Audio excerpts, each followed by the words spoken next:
Welcome to my kitchen, Noodles Italian Cafe and Sushi Bar. I'm Chef Seth Berman.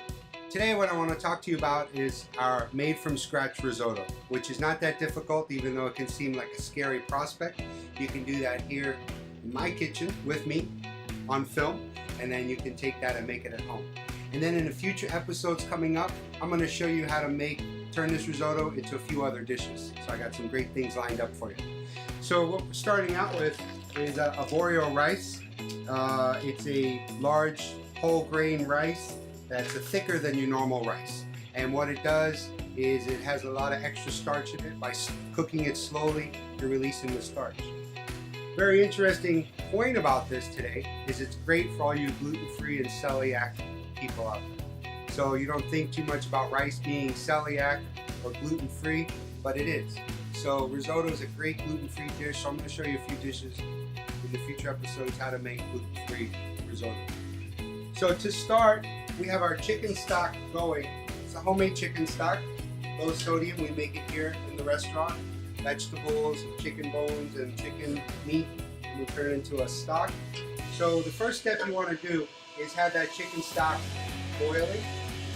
With our risotto, we want to do 4 parts liquid to 1 part risotto.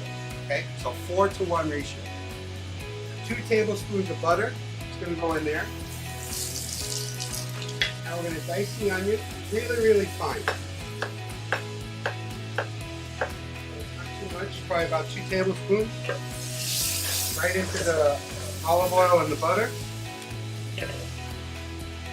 Again, this is your food, so as much or as little garlic as you like. I'm just going to put, that's about a teaspoon of garlic.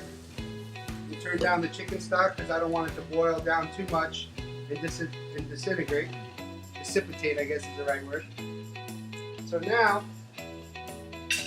you want to get your risotto toasty, okay, nice toasty flavor to it. So I'm putting the 1.5 cups of risotto on top of the onions and the garlic. The onions and the garlic have been cooked to where they're translucent, nice and soft and tender. And if you don't get the onions and garlic cooked perfect, that's okay, because it's going to sit and simmer for about 20-30 minutes. It's kind of a long, arduous process, but it's definitely worth it. You want to keep it stirring and moving, but you do want to cook it just enough to where you're releasing what they call like a nutty aroma. Can you smell that at home? I know you can't smell it, but just imagine you can. Now the key to this risotto making is ladling your liquid in there a little bit at a time and stirring it until the liquid evaporates. We've been stirring the risotto now for about 20-25 minutes, very slow, very low. All the liquid is evaporated. And our risotto is 30 seconds to dinner time. Yourself a nice meal.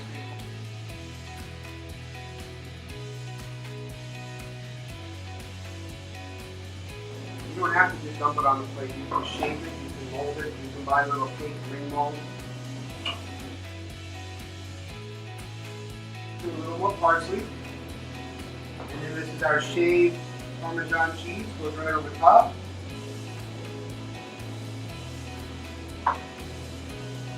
Voila! Enjoy. I know I will. Tune in every Wednesday for Noodles recipes, tips, and tricks. And don't forget, subscribe to my YouTube channel at Chef Seth Berman.